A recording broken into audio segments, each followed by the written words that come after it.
Okay, welcome back to the XR311 build series. So, you can see we have a assortment of wheel parts and some tyres. So, I'm just going to throw to a clip of painting the outers of these rims right now. Okay, so I'm just spraying focus. I'm just spraying these outer um, parts of the rims. So if I can get I haven't sprayed the other one yet, but I just wanted to show you the difference in the green. I'm spraying it with the TS28, the olive drab too. So look at the difference in that green. So you could just put these wheels on and not paint them at all, but that green, I mean for American, or US, sorry, Army colours, it'd probably work, but I think that olive drab too just looks so much better than that dark green. So I'm just going to paint the other ones and then we can go back up and get them fitted. So hopefully you saw in that clip that the olive drab looks so much better than the moulded green that came in the kit. I only did the outers because I didn't think there was much point in doing the inners, since once they're on, you're probably never going to see them anyway. So we need to assemble these wheels and tyres, and we'll just see. They're actually going in pretty easy actually. You can see the difference in diameter of the rim and the hole you got to get it into, but that actually went in pretty easy actually. So you have an offset on these rims. You have a deep dish and a not deep dish.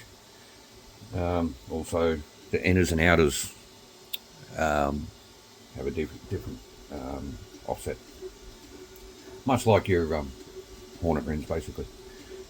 So let's get all of these in. There's a cutout there. Can't see that affects anything. There's no tabs on any of the, no. I don't know what that cutout's there. Maybe for a valve stem? Who knows? So let's get all these in. While we're on the subject of wheels, you can maybe hear the printer going off in the background. We've actually finished printing the wheels that we've been talking about. So here they are, actually. Your old Spider hub wheels that go on the trucks. Now I made a bit of a mistake. The file I downloaded came with 3 separate files, and we just printed this one off first.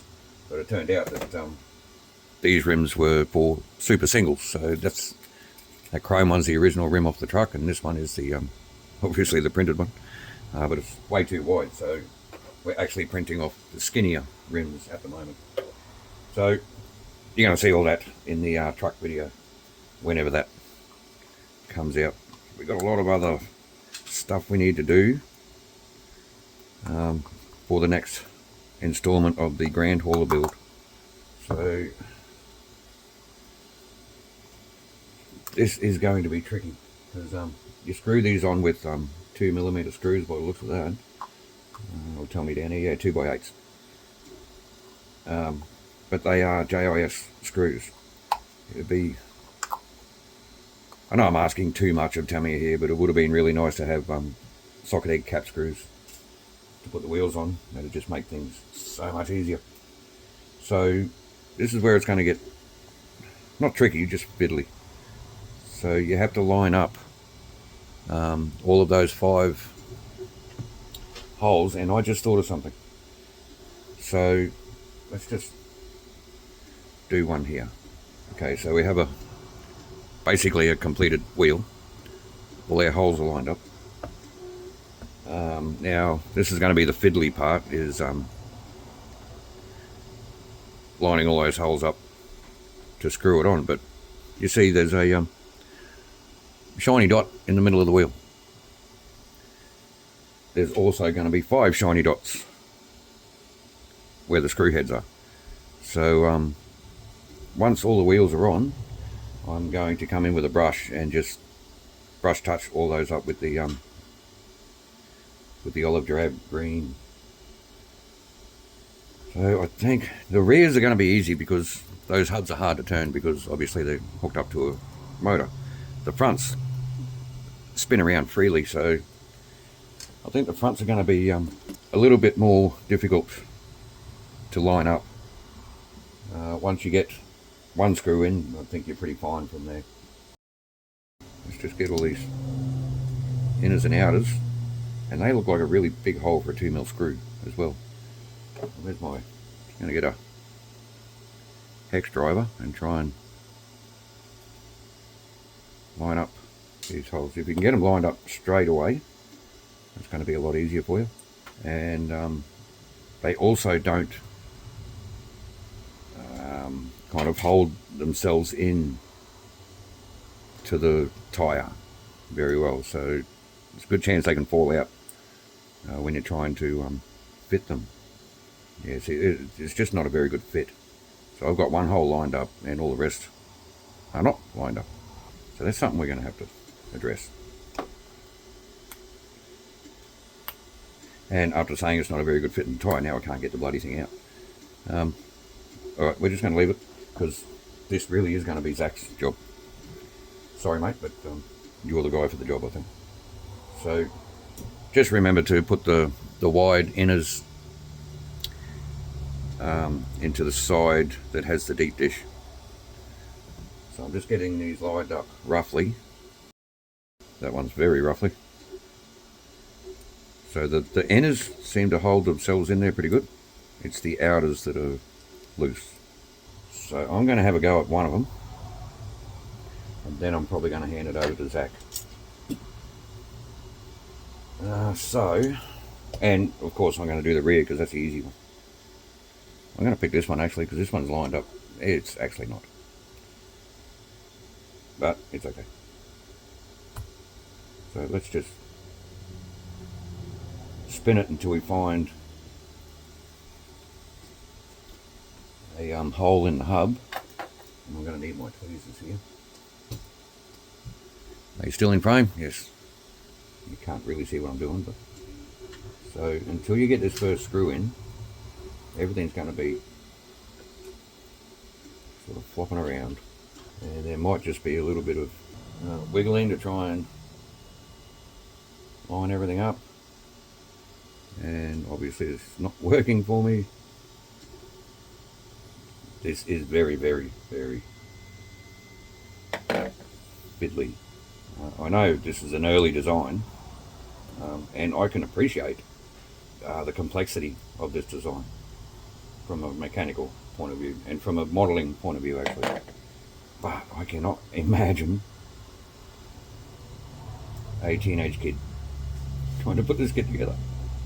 And similarly, I can't imagine a dad on Christmas Day trying to put this kit together for their kid. Okay, so this just isn't working. So I need to get... Okay, that hole there is lined up, so I'm going to take the screw out. You're only going to watch me struggle on one of these wheels. I'm not going to make you sit through all of this fiasco. Okay, so that screw is now all the way through the rim. So let's do our best to line it up with one of the holes in the hub. Okay, so we've gotten that far, and I think I've picked up on the thread there. Yes, I believe I have, so I'm just going to back it off and leave it loose a bit for now. I might try and line up basically the opposite side of the rim, which again isn't working. I think I might have it there. There's no exact opposite of this because there's 5 screws, not 6. But you get the idea. So hopefully this one just sort of finds its way through those 3 layers and into the hub. I'm kind of just letting the screw find its own way. Yep, that one's in. Once this one's done, we're going to do the rest off camera. I say we, I mean Zach. Like I said, the rears are obviously going to be easier than the fronts because the hub's not sort of moving away from where you're trying to screw into. Fronts are going to be a right pain, I think. So we also have a servo ready to go in this car. It actually just gets double-sided taped into the car. Now the servos we bought, again our good mate Pete Edwards put us onto a link through, I think it was Amazon, where we bought a pack of 10 steering servos for, I think it was $40. So you're looking at $4 per servo. And I've actually bought these before, and they are terrible. It's got a metal spindle outdrive. I bought a pack of 4, oh Christ, years ago. A pack of 4 for like $20 because they said, well, it says down here high torque servo, but the ad where I originally bought them from said Metal Gear high torque servo. So I bought them, and I put one in the Bruiser clone and immediately stripped the gears in the servo. So I thought, okay, one dodgy servo out of 4, they were $20 before, so okay, I can let them get away with that. So I put another one in, immediately stripped the gears. So I pulled the servo apart, and the only metal inside that servo is the spindle, the spline that's sticking out of the servo. All the rest are plastic gears. So they're good for cars like this that are going to sit on the shelf. I would not run them in a car that you're actually going to run, because you're going to be swapping servos a lot. So that is one wheel on. We can actually turn the gearbox. Everything sounds fine, even though we've already tested the gearbox. So I'm going to let Zach put the rest of them on, and we'll bring you back when we've got a rolling chassis. So our wheels are on now. Have a look at that gorgeous towing. Okay, so that is because of this ridiculous suspension trouble. So wheels are on, looking pretty good. We've also mounted the rear body mount, so that takes us to 14 minutes, so we better get a move on. That takes us to this front bash plate, and that is what's going to, oh, now it's going to sit straight. Nice. That's what's going to more or less fix that massive toe in. So okay, so there are 3 screws here. We have 3x12 and 2 3x6s. So the 3x12 for some reason goes, I don't know why that needs to be longer. These are all backed up in with what do you call them things? Nylock nuts. This front bumper, I'm not putting it on just yet. I'm going to wait and see what it actually looks like. When this front bumper's on, it's going to, this is basically your suspension limit device. So that's going to bring the level the arms out and fix some of that towing. There's still toe in, and there's really nothing we can do about it because you can't adjust it. So I'm going to have to, don't understand why that screw is so long. I'm trying to get in there, and this is going to fight me in it. So Zach put these front wheels on and actually did not struggle at all. It must be nice having young eyes and fingers. But I am going to struggle with this, putting this nut on. How can I do this? Okay, I'm going to try and put the rears on first. And that's going to be worse. Well, you've got to get right down in there with a nut. Okay, I'm putting the front one on first. That looks easier. All I've got to do is work out how I'm going to do it. So let's get the small driver, which that's the big one or the small one? Hey, that's the one we want. So the car's going to sit up like a good boy. going to place the screw through. Can you see what I'm doing? Yeah, kind of. And just get this nut started, hopefully.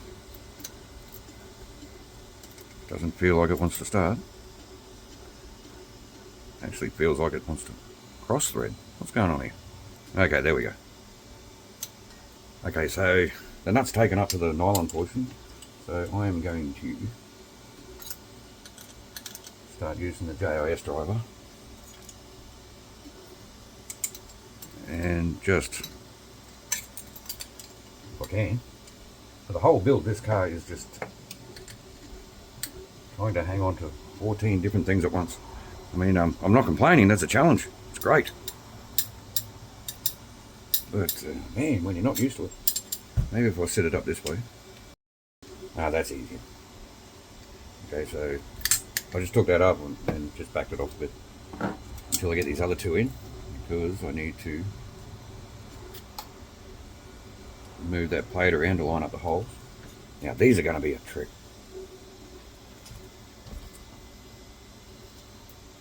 Because there are only 3x6 screws going through there as well. Which means if you put a nut in this Tamiya driver, they sit right down deep in there, so you're not going to engage that thread. So, I might... This can't be right. No, surely not. No, this can't be right. But it is. 3x6. So there was going to be very little thread engagement on that nut. That plate isn't tapped, is it? Surely not.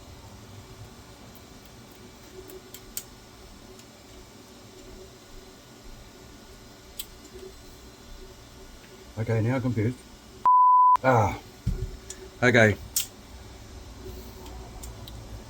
Broke my own rule again. Read the plan, man. Okay, so the alloy portion that these go into is actually threaded. Those nuts don't even go on there. Those two nuts I'm looking at here are for the plastic front bumper. So pretty much just ignore everything I just said. Okay, now I can tighten this front screw if I can find it. Again, it's not telling you to use thread lock on those screws. I probably should have done it. So that's fixed our ride height, and to an extent anyway, fixed our toe in. There's still a bit of toe in there, but nowhere near as bad as it was. The rear definitely needs more tension on those springs. The front not too bad. Now bear in mind there is no dampening on this car at all. Basically like your grasshopper and stuff like that.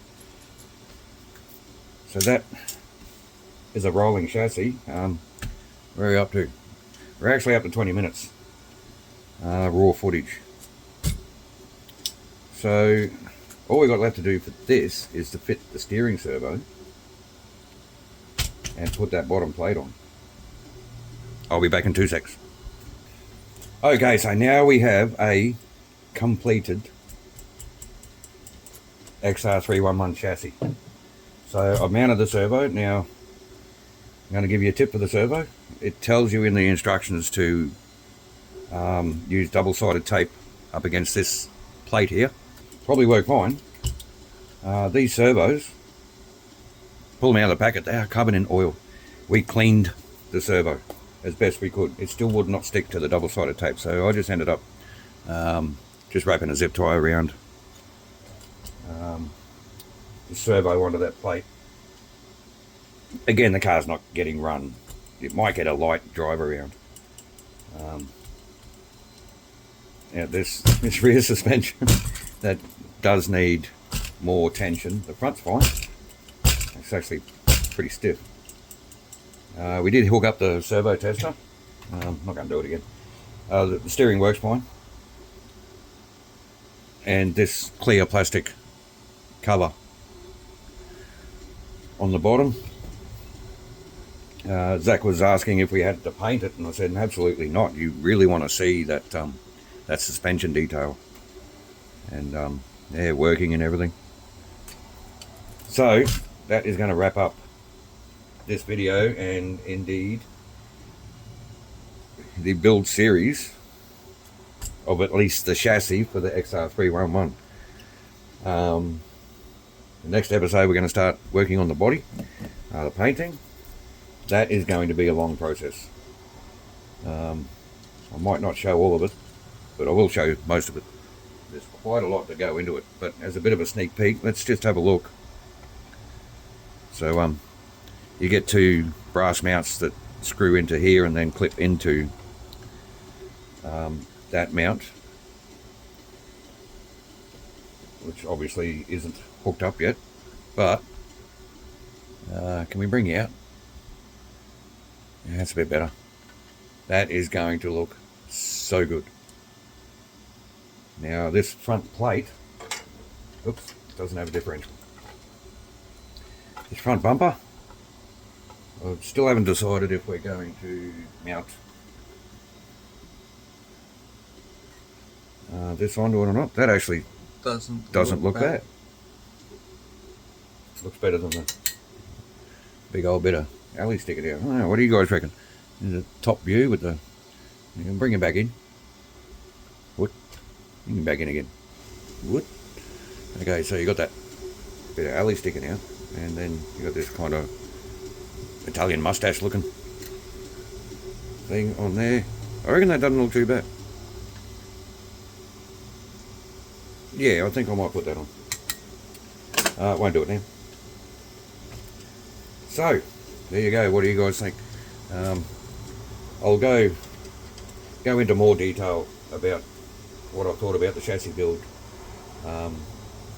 when the car is 100% complete and we're happy with everything. There's a lot of work to go into this body. Can't wait. But I'm not starting on it today. There's your under tray, underbody,